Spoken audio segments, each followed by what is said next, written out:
ಏನಮ್ಮ ಸಾವಿತ್ರಿ, ದಣಿಯವರೆಗೂ ನಿನ್ಗೂ ಸಂಬಂಧ ಇತ್ತು ಅನ್ನೋದಕ್ಕೆ ಏನ್ ಸಾಕ್ಷಿ ಇದೆ? ಏನ್ರಿ ನೀವ್ ಹೇಳ್ತಾ ಇರೋದು? ಇವಳೇನ್ ಬೀದಿ ನಾಯಿನೋ ಇಲ್ಲ ಎಮ್ಮೆ ಹಸನ ಕರ್ಕೊಂಬಂದ್ ಸಂಬಂಧದ ಸಾಕ್ಷಿ ಹೇಳೋದಕ್ಕೆ? ಕೆವುಗಳು ಓಡಾಡೋ ಹೊತ್ನಾಗ ಮಾಡಿದ ಅಲ್ಕಾ ಕೆಲ್ಸಕ್ಕೆ ಸಾಕ್ಷಿ ಬೇರೆ ಕೇಳ್ತಾ ಇದ್ದೀರಲ್ರಿ. ಇದೇನ್ ರೇಪ್ ಕೇಸ? Secret love case. ಸಾವಿತ್ರಿ ಹೇಳಿಕೆ ಕೊಟ್ಟಂಗೆ ಮಗಿನ ಸಾಕ್ಷಿ ಮಡಿಕೊಂಡು ಕಟ್ಟಿಸ್ರಿ ತಾಳಿಯ.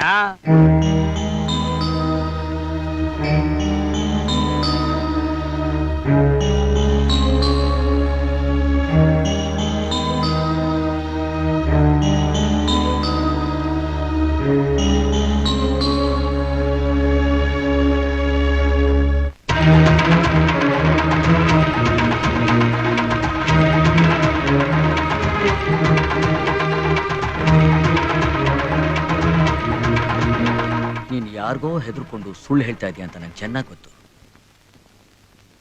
ಆದ್ರೂ ಇಷ್ಟು ಜನರ ಮುಂದೆ ಅನ್ಯಾಯವಾಗಿ ಅವಮಾನ ಆಗ್ತಿರೋ ನಿನ್ನಂತ ಹೆಣ್ಣನ್ನ ಯಾರು ಕೈ ಹಿಡಿಯಲ್ಲ ಅಂತ ತಿಳ್ಕೊಂಡು ನಾನು ಈ ತಾಳಿ ಕಟ್ತಾ ಇದ್ದೀನಿ.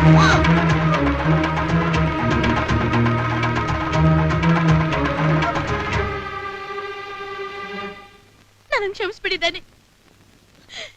ದಯವಿಟ್ಟು ನನ್ನ ಕ್ಷಮಿಸ್ಬಿಡಿ. ಈ ರೀತಿ ಆರೋಪ ಹೊರಿಸಿ ಅವಮಾನ ಮಾಡೋದಕ್ಕೆ ಈ ಉಗ್ರಪ್ಪ ಭೂತಪ್ಪನೇ ಕಾರಣ.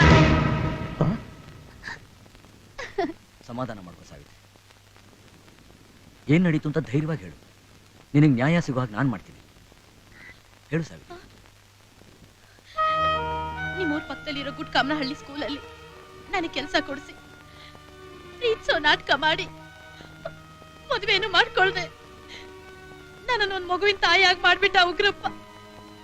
ನನ್ನ ಜೊತೆ ಸಂಸಾರ ಮಾಡದೆ ಹೋದ್ರೂ ಪರವಾಗಿಲ್ಲ, ನನ್ ಕುತ್ತಿಗೆಗೆ ತಾಳಿ ಕಟ್ಟಿ ಈ ಮಗುವಿಗೆ ತಂದೆ ಸ್ಥಾನನಾದ್ರೂ ಕೊಡಿ ಅಂತ ಬೇಡ್ಕೊಂಡೆ. ಆದ್ರೆ ಅವನು ನೀನು ಉಂಡಾದ್ಮೇಲೆ ಎಸ್ವಿ ಎಲೆ ಅನ್ಬಿಟ್ಟ.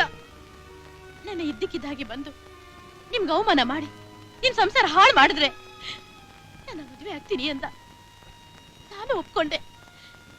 ಯಾಕೊತ್ತ ದಣಿಗಳೇ, ನಿಮ್ಗೆ ಹೂಡಿರೋ ಬಾಣನ ತಿರುಬಾಣ ಮಾಡಿ ಆ ಉಗ್ರಪ್ಪನ್ಗೆ ಅವಮಾನ ಮಾಡೋದಿಕ್ಕೆ, ನಿಮ್ಮಿಂದಲೇ ಅವ್ರಿಗೆ ಸರಿಯಾದ ಶಿಕ್ಷೆ ಕೊಡ್ಸೋದಿಕ್ಕೆ.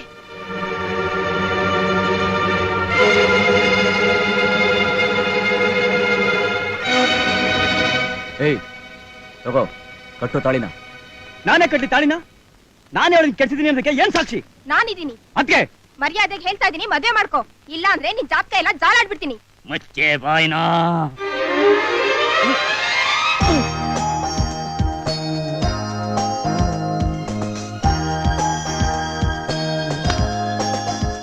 ಕಟ್ಟೋ ತಾಳಿನ.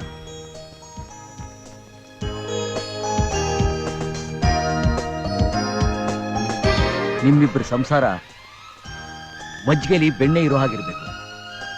ಏನಾದ್ರೂ ಸ್ವಲ್ಪ ಹೆಚ್ಚು ಕಡಿಮೆ ಆದ್ರೂ ನಿನ್ನ ನಿಮ್ಮ ಅಣ್ಣನ ಚಾಪ್ಟರ್ ಅರ್ಥ ಆಯ್ತಾ?